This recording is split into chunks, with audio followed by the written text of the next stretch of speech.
Hey guys, welcome to the channel. Welcome to another video. It's that time on the weekend. It's Premier League predictions time. We've got another round of Premier League fixtures that is almost upon us in a special midweek round of fixtures. The Premier League returned this past weekend and it hit with a bang. Plenty of goals, some great goals, some big moments that affected the entirety of the Premier League table as the run-in is set to continue this week with a double game week. We've got another round of fixtures to talk about, analyse and obviously predict. But before we get into all of that, I would like to remind you all to please like the video and also subscribe if you're new. Both things are always and very greatly appreciated. Get involved in the comment section as well. Let me know your thoughts, comments, opinions, but most of all, of course, predictions. This is a Premier League predictions video after all, people. So do get involved with your predictions down below. Let me know what you think of each and every single game to come up in the next round of Premier League fixtures. Without further ado, let's get on with the predictions here in this video. And we're starting off with a trip to St James's Park for Everton as they take on Newcastle. Newcastle produced an incredible 7-goal thriller against West Ham at the weekend, winning 4-3. And I'm anticipating another intriguing game here with, in my prediction, Newcastle once again coming out on top at home against the relegation candidates known as Everton.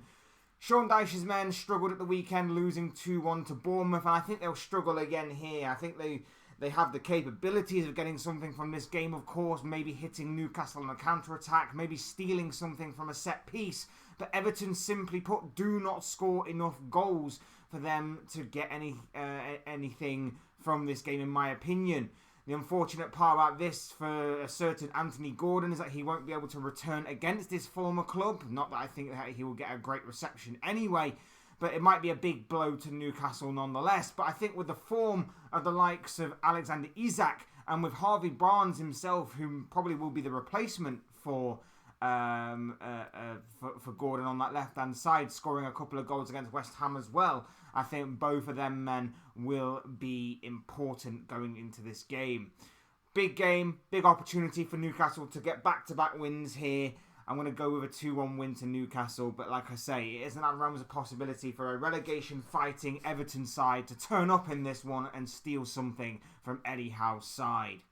Next up, we are at the City Ground for Nottingham Forest taking on Fulham. Again, another intriguing game. You've got two sides that are battling seemingly for different things. You've got a Forest side who are battling relegation. You've got a Fulham side who may be making a late push for European football.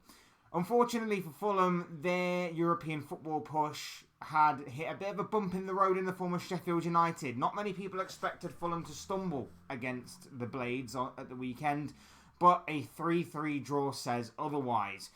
As for Nottingham Forest, a 1-1 draw with Crystal Palace the other day, they need to start getting points on the board. They really, really do. And especially with the games counting down, the 4-point deduction, they really need to start getting wins. And especially with them being at home, we saw how important their home form was last season. They'll obviously need to rebuild that fortress again. It hasn't quite clicked so far under Nuno Espirito Santo. The hope is that it will here against the Fulham side, who are quite inconsistent. Yes, they may be still mathematically on the way or on a possibility of maybe pushing towards European football right at the very last hurdle of the Premier League season. But at the same time, we know that Fulham can either turn up and be amazing and be extremely difficult to break down, as well as difficult to contain attack in a defensive manner. But also they can be extremely poor. I've gone with a 2-1 win to Fulham here, purely based on the form of Muniz up front for Marco Silva's side. But I'm not entirely confident. Forest certainly can take something from this game. But I just give Fulham the edge in the attacking third with the informed players that they've got right now. Next up, Bournemouth taking on Crystal Palace. I've gone with a 1-1 draw here. I've called it down the middle.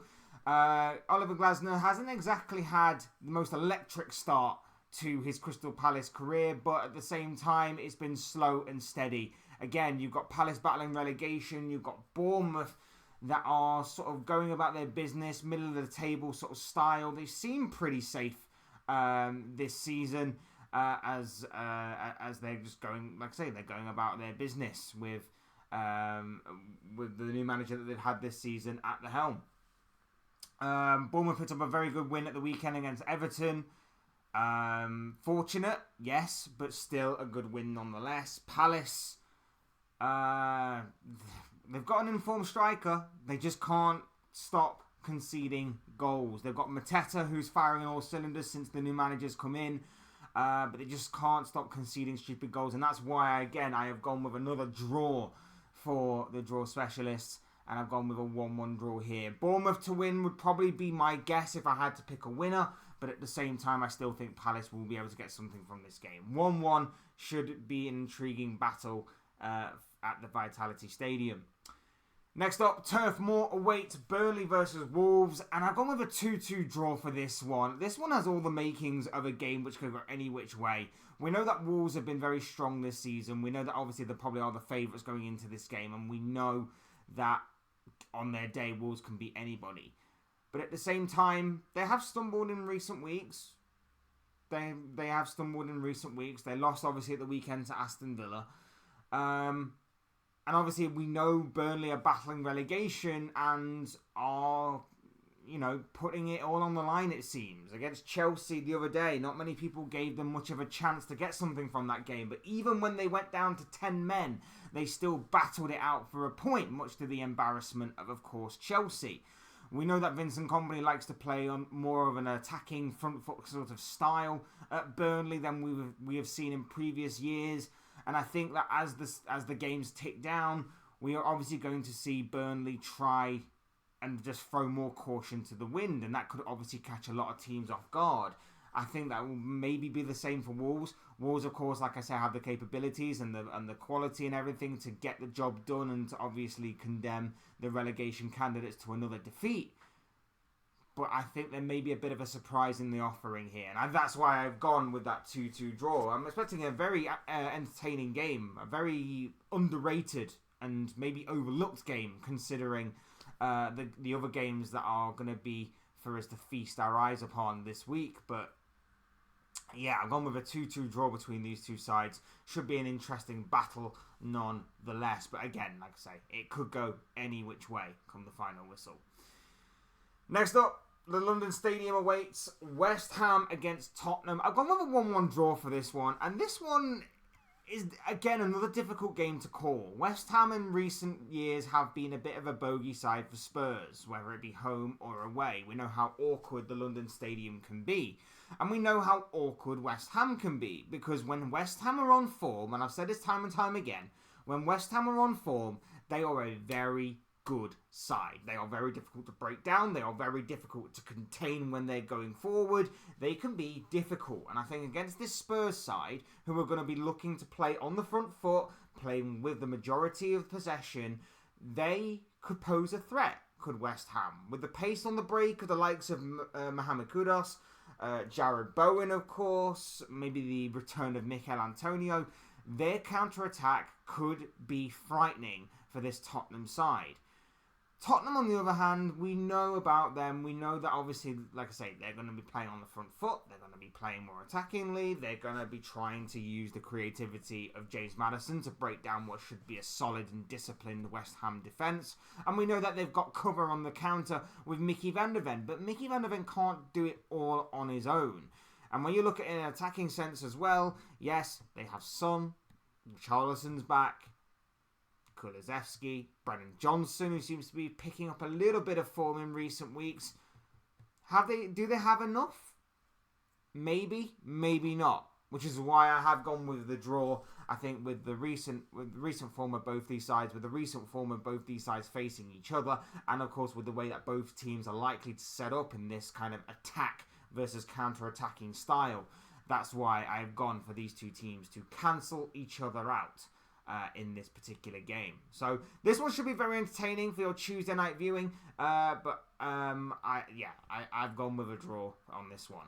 Moving on to Wednesday's games, and first up we have got Arsenal against Luton. Arsenal fresh off that 0-0 draw against Manchester City on Sunday will be hoping to get back to winning ways against Luton. They have a favourable game in this one to get the job done and to obviously put more pressure on Liverpool before they of course play on Thursday night, and I've gone with a 2-0 win to Arsenal. Now, I have praised Luton a lot this season for the way that they've, in my opinion, somewhat overachieved, got more points than I was anticipating, and have given some of the bigger teams a run for their money, and I'm expecting it to be a little bit like that here. I'm expecting it to be, for the most part, a pretty difficult game for Arsenal for the most part, maybe the first 45 minutes or something, and then Arsenal with the endurance that they have and everything to get the job done the later the game goes on, whether it be to entirely kill the game off or just to be comfortable winners in that aspect. I want to say Luton do Liverpool, my club, a favour and obviously get some sort of force Arsenal to drop some points here, whether it be the entirety of the 3 points or maybe just 2 for a draw. But I unfortunately for Luton can't see it happening. Luton are battling relegation. They are. It is obviously very difficult to predict when teams are down there. That maybe for 1 or 2 games they could turn up out the blue when you're not expecting it. Arsenal shouldn't take their eye off the ball here. This is a potential banana skin for them. But at the same time, I still feel like they will be comfortable winners in this aspect. 2-0 to the Gunners is what I've gone for. Mikel Arteta's side to put pressure on Liverpool before they play on Thursday night. Simple as that, in my opinion. Brentford against Brighton is up next, and I have gone with a 2-2 draw. This one should be a very entertaining game. We saw Brentford, of course, perform late heroics to rescue a point against Manchester United in a game that they probably deserved to win, in all honesty. But, of course, that's not necessarily all about how football works, is it? But at the same time, it was still a very good performance on Saturday night against United. Against the Brighton side, who, of course, will be looking to bounce back from a defeat against Liverpool on Sunday. Neither of these two sides have been what we have been used to seeing from both of them in recent years. Both of these sides have had difficulties with injuries and outside interferences and things of that nature that have hindered and sort of stop-started their season. Brentford battling relegation, Brighton battling for Europa League for some sort of European football. It could be a very intriguing game to play out before our very eyes, particularly with it obviously being a Wednesday night game. Again, Brentford under the lights, we know how it can sort of transform Brentford into being a very difficult side to play against whenever they've got a night game and the light show's happening and everything. So their home advantage could really help Brentford in this situation, and of course with the scenario and situation they're in themselves, it obviously will only add to the occasion. What we know about Brighton is that they'll play their usual brand of football. It could play into Brentford's hands with some quick counter-attacking. The likes of Ivan Toney and Bryan Mbeumo back from injury, of course, is going to be big for them. So I'm anticipating a very exciting and intriguing game, this one. One that I've called down the middle. I've said 2-2. But again, it could be one of them where it may be a 5-goal thriller and one of these two teams nicks it. Brighton could wipe the floor with Brentford, or even Brentford could wipe the floor with Brighton. It's one of them where anything goes and anything could go. So I'm looking forward to seeing this one. I am looking forward to maybe overlooking this one. It could be another under the microscope, underrated sort of game to take place this week. So I'm intrigued for this one. I've gone with 2-2. Let's see how that one plays out. Off to the Etihad Stadium for our next game of focus between Manchester City and Aston Villa. I've gone with a 2-1 win to City. Now, this is a very difficult game for City to navigate. They aren't exactly in... It's awkward. Their performance level, they're not exactly in the best place right now, Manchester City, but they have history on their side. And I'm anticipating that they will win this game to put pressure onto Liverpool before they play on Thursday, of course.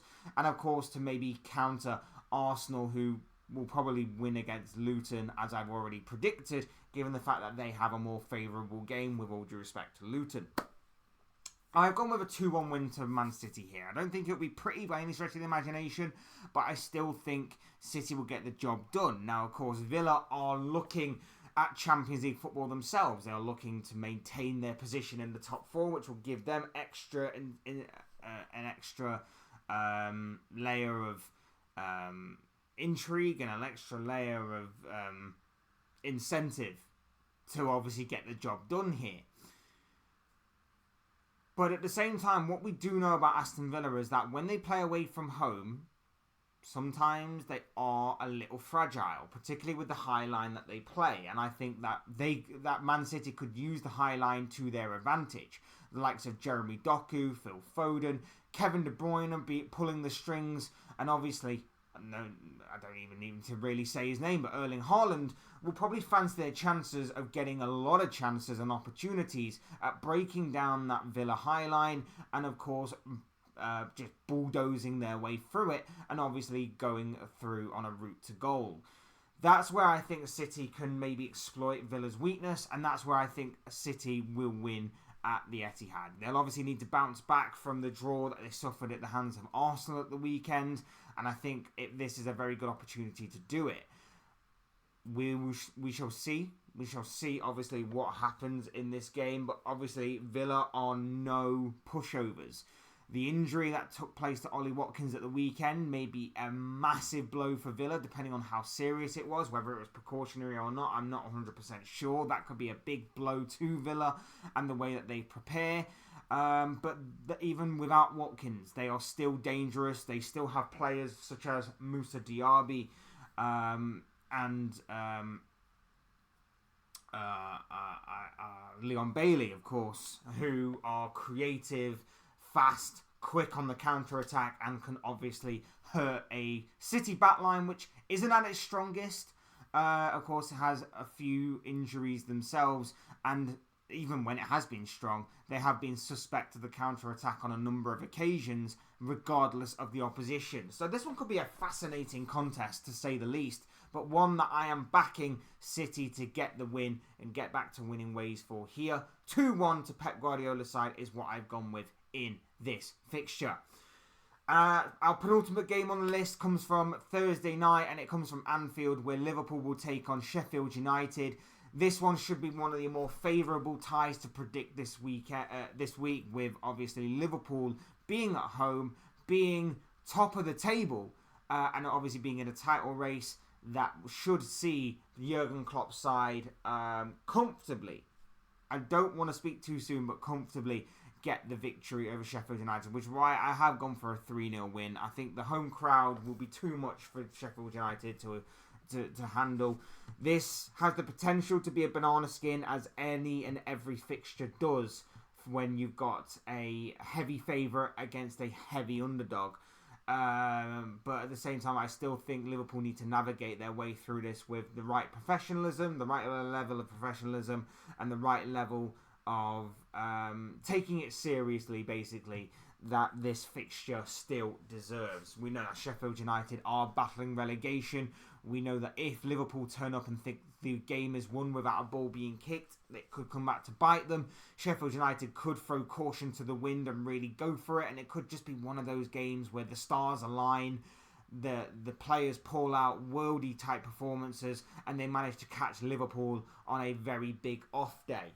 Obviously, I'm hoping that doesn't happen. I'm hoping that Liverpool will respond to how I would imagine Arsenal are going to win, and City will probably win. So a big victory here against Sheffield United will reaffirm Liverpool's status at the top of the table, the gap at the top of the table, and obviously counter whatever Arsenal and City potentially try and throw at them the day before. Liverpool to win should happen. I think, like I say, with the home crowd and everything, I think it'll be too much for Sheffield United to handle, which is why I have gone for that big 3-0 victory. But yeah, a clean sheet and a big win will be the perfect night for Liverpool yet again, and especially when you consider that a few days later from this fixture, Liverpool will be taking on Manchester United at Old Trafford in a massive game for both of those sides. So it will be the perfect warm-up for Manchester United, fingers crossed. But yes, Liverpool need to get the job done as professionally as possible. So, yeah, 3-0 to Liverpool is what I've gone with there. And then finally, in what I believe to be the biggest game of this round of fixtures, the main event of this round of Premier League action, it comes from Stamford Bridge. It is Chelsea against Manchester United. What a game we have in prospect here. I've got no idea what to anticipate or what to expect. Every time I predict a Chelsea game, I never really seem to get it right. And whenever I predict a Man United game, I don't know which Man United team's going to turn up either. So this one has all the makings of a very intriguing clash in which I've got no idea what to expect. We have seen Chelsea sometimes play some good football, but not necessarily have the killers up front to finish off the chances that they create. Alternatively, we've also seen Chelsea very vulnerable defensively, and we saw that even against 10-men Burnley at the weekend. For Manchester United, again, it's a similar situation. Sometimes they're very good and they play some good football and they can actually play that way and be solid defensively as well as very decisive and very quick going forward to hit teams on the counter-attack or to dominate possession and continue to knock on the door of a stubborn opposition defence. Or sometimes they can absolutely fall apart. I don't know what to anticipate or expect from this game, in all honesty. I've gone with a 3-1 United win simply for the reason that I think that they have the quality and individuals to get the job done. And I think that with the way that Chelsea leak chances, I think with Rasmus Højlund up front, I think with Bruno Fernandes just playing off him, I think that, and even Marcus Rashford, who can turn up from time to time and has done so sporadically across the season, admittedly, I just think United can get the job done. It is away from home. It is a bit awkward. I truly don't know what to expect. I've gone with my gut on this one because, you know, not even my head or my heart know what I want from this game. But I've gone with my gut. I've said 3-1 to Manchester United. I think that they'll have enough firepower about them to kill the game off and to get the job done. But this well and truly could go any which way. We could have a 10-goal thriller of 5-5 on our hands. We could have a very boring 1-0 or 0-0 kind of draw here. Or we could have one of these two teams battling it out in this kind of 3-1 scenario, 2-1 scenario, 4-2, 3-2. Whatever it may be, it could be anything, is what I'm trying to get at here. I'm anticipating that Chelsea will play their usual brand of football, but will be susceptible to a counter-attack. And I'm anticipating that Man United will maybe, as we've known them to do for the majority of the season, leave the midfield wide open for Chelsea to attempt to exploit with Enzo Fernandez and Moises Caicedo in there. And then it's all about whether or not Chelsea can finish off the chances that they create for the likes of Cole Palmer, Nicholas Jackson, Raheem Sterling, whoever it may be, that is going to be up front for them. So, yeah, it could be a very intriguing game to cap things off for this round of fixtures. Very interested in this one, but we shall wait and see on how this one all plays out. But I have gone with Erik ten Hag's side to pick up the win in this one. And there you have it. Those are the thoughts, comments, opinions, predictions, feelings, whatever you want to call it, of this guy. I want to know what you guys think. What do you make of all the games that are coming up in another round of exciting Premier League action for a special midweek edition of the Premier League this week? Let me know your thoughts, your comments, opinions, but most of all, of course, let me know your predictions down below in the comments section. I'm sure it'll all make for interesting and great reading. Otherwise, hit the like button on the way if you enjoyed the video. Subscribe if you are new or want to see more content like this. But things are always and very greatly appreciated. And as always, thank you all so much for watching and listening. I've been Fletch. This has been another Premier League predictions video, and I will see you all again soon in another video or live stream or whatever it may be. Cheers, guys. Thanks everyone for watching. Take care. Enjoy the rest of your day. Speak to you all again very, very soon.